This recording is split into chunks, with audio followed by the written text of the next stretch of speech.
welcome to another episode of Data Dialogues.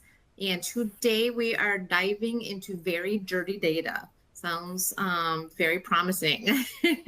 So my name is Larissa Bedgood, and I am the head of marketing here at Porch Group Media. And joining me today is Kim Vance, my fearless colleague when it comes to all things data. Hey, Kim. Hi, Larissa. How are you? Good. We always have fun. So Kim and I do a lot of webinars together. With one of these upcoming episodes, I know that we've talked about some of your personal experiences in the whole data world. So yeah, stay tuned. There's some fun little stories that Kim's going to pop out here and there. But let us get started on this episode. So again, we are talking about dirty data and just how that can be a challenge when it comes to your marketing initiatives. And just to kind of set the stage, the cost of dirty data, this is by an estimate from Gartner. So poor data quality costs businesses an average of $12.9 million annually. Just a ton of expenditures and wasted resources, lost revenue, inefficient targeting. Like 40% of marketers say that inaccurate data has a significant negative impact on their ability to deliver personalized campaigns. And that source is actually from Experian.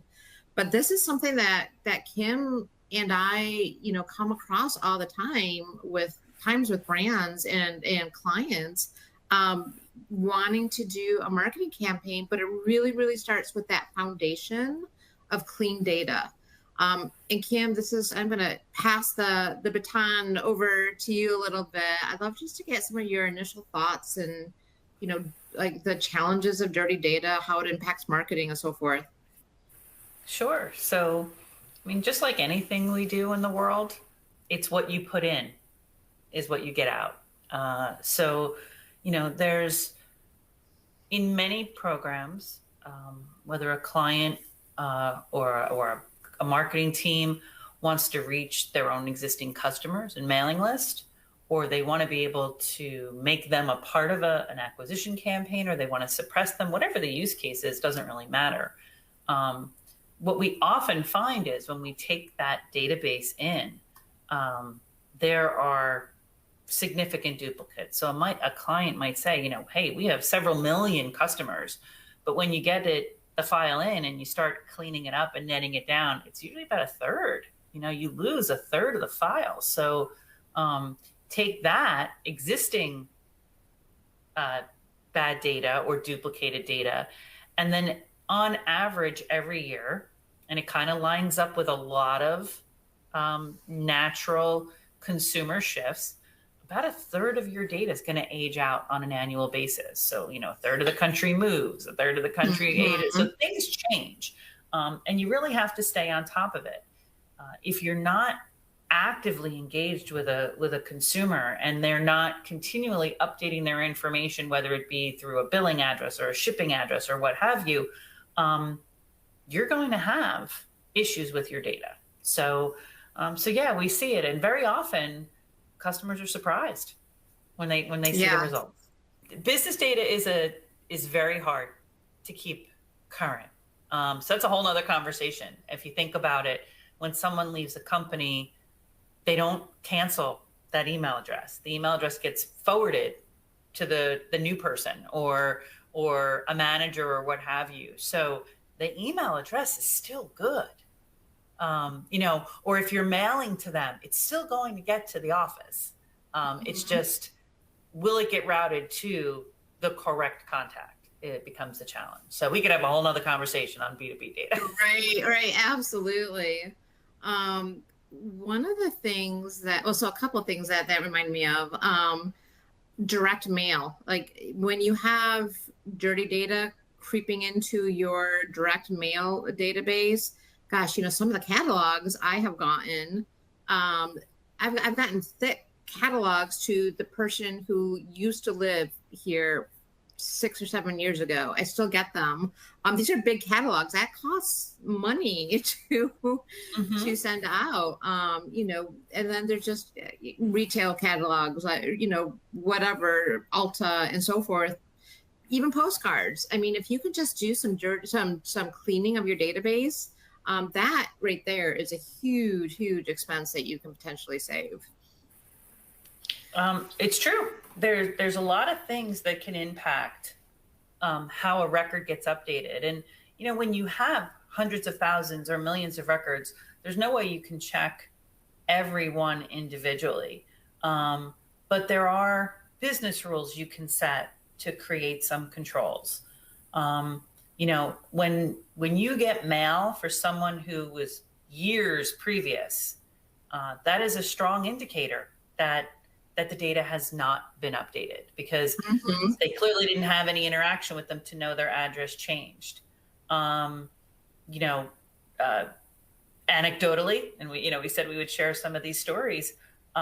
Interestingly enough, I am divorced, and all of a sudden, about a year ago, so we're 3 years in, I started getting mail to my maiden name again, but I didn't change it back. So, Wow. so some of these machine learning or other information just took liberties to change the record. And it's funny because my mailman had no idea. I'd been Mhm. married for 20 years, so it was it was a little bit different. But things like that. Or you have we were sharing the other day, my 21-year-old daughter got an invite from a major national brand that targets retired people. Oh. Yeah. So somewhere it assigned something incorrectly. It could be a keystroke error. So it's Right. important to cross-reference your data. So, at PGM, our data goes through multiple levels of verification. So we look for information to come from multiple places, whether it be public data or source data, things like that, to make sure that what's out there is consistent. So I also would like to claim incorrect targeting when I also received a mailing for, as you near retirement age. Clearly, I'm nowhere near that. I don't know. I claim like that was not, I don't know, incorrect. Clearly. And we'll leave it at that. I got it accurately, but I won't admit to it. Yeah, exactly. Okay, maybe it was a little accurate, whatever. So Well, you know what? And that could be a sign too, candidly. Sometimes companies start to expand their targeting to cast a wider net. So, uh, as a marketer, our natural curiosities always want to understand the logic behind some of that. yes. One of the things I also wanted to touch base on when we're just kind of, doing an intro into some of the dirty data challenges that we see, but we cannot have a conversation without mentioning AI. There's a lot of tools available now that are still kind of, some of them are still at the beginning stages. There's more advancements I think that can be made. But if you're using AI for data cleansing, because there's so much data out there that these models are pulling from, just because it's on Google doesn't mean it's right. AI can make up data, it can pull erroneous data. Some of the AI models that are trained on these biased data sets can overly skew or represent, different segments and so forth. There's just a lot of things to really consider with AI. Again, I love AI, but it's, use it responsibly, I'd say. We had a client come to us. They had used some machine learning to try and clean up their database.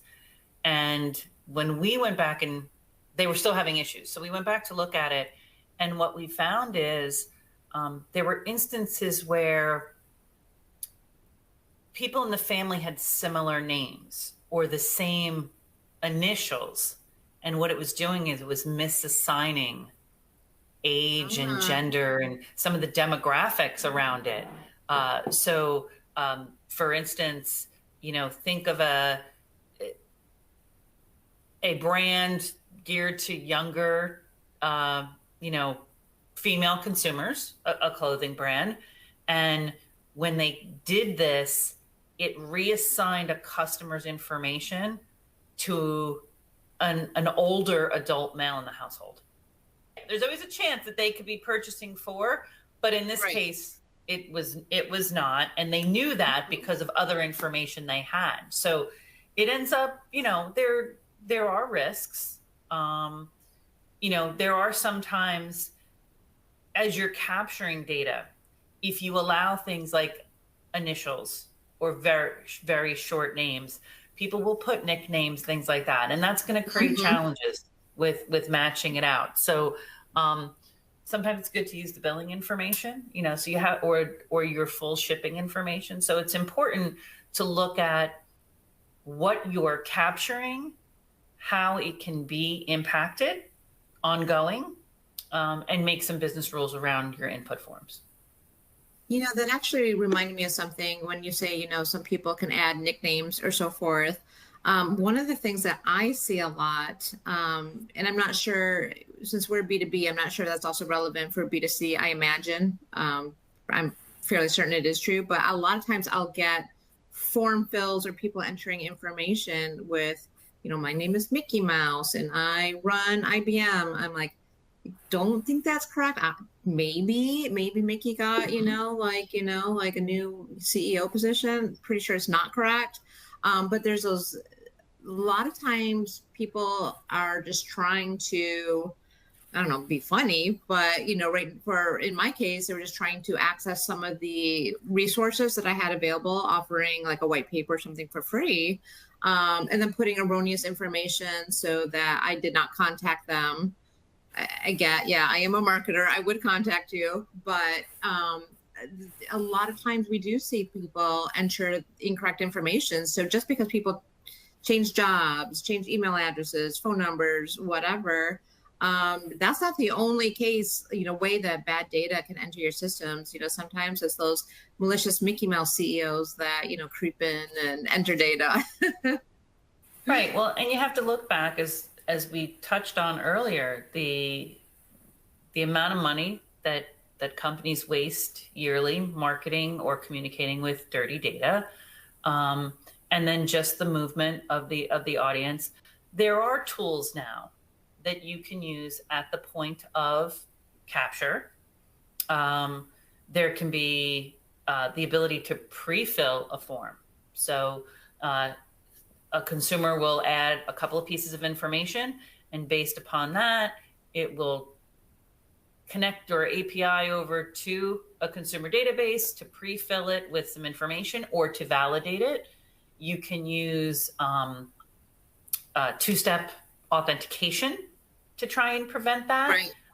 At least you know then that like an email address or a mobile number is accurate to be able to communicate with them. You know, you can use the CAPTCHA elements to make sure it's a human, you know, that they're not putting information in. So there's some ways on the front end. Companies have to evaluate the investment for that against the costs to regularly clean your data. So, you know, for some companies who are capturing significant amounts of data, it makes sense. It just makes sense to that every time that consumer interacts, that you're updating and validating that information. You know, other businesses that might be smaller, it may be more valuable to just have a plan where you are regularly or periodically going through that cycle to just keep your data up to date. Right. Right. Definitely. And this was only the touch of the iceberg. We have a couple more segments that we will be recording into types of data hygiene recommendations that we have just to keep your data up to date as far as how regularly you should clean. But this is the end of this segment, and it was always fun to chat with you, Kim. I think you also may have an offer we had chatted about for those of you listening to the podcast. Can you kind of tell us what we are offering? Sure. Anyone who reaches out via any of our PGM contact points, if you mention that you listen to the podcast, we will offer a free evaluation of your data. You'd work with one of our team. You'd send us some sample data, and we can give you feedback on what might be needed. The objective there is that you don't have to know it all. There are those of us who do this every day, and we're happy to guide you through a process that's both cost and time efficient to make sure you have the cleanest data. So. Awesome. So you heard her mention the fabulous Kim and wonderful Larissa, the word podcast, and we got your backs. There you go. So with that, stay data-driven, stay creative, and we will catch you next time. Thanks all. And that's a wrap. Thanks for tuning into Data Dialogues. We hope you enjoyed today's discussion and look forward to bringing you more insights and perspectives on the world of data. Be sure to subscribe on your favorite podcast platform so you don't miss an episode.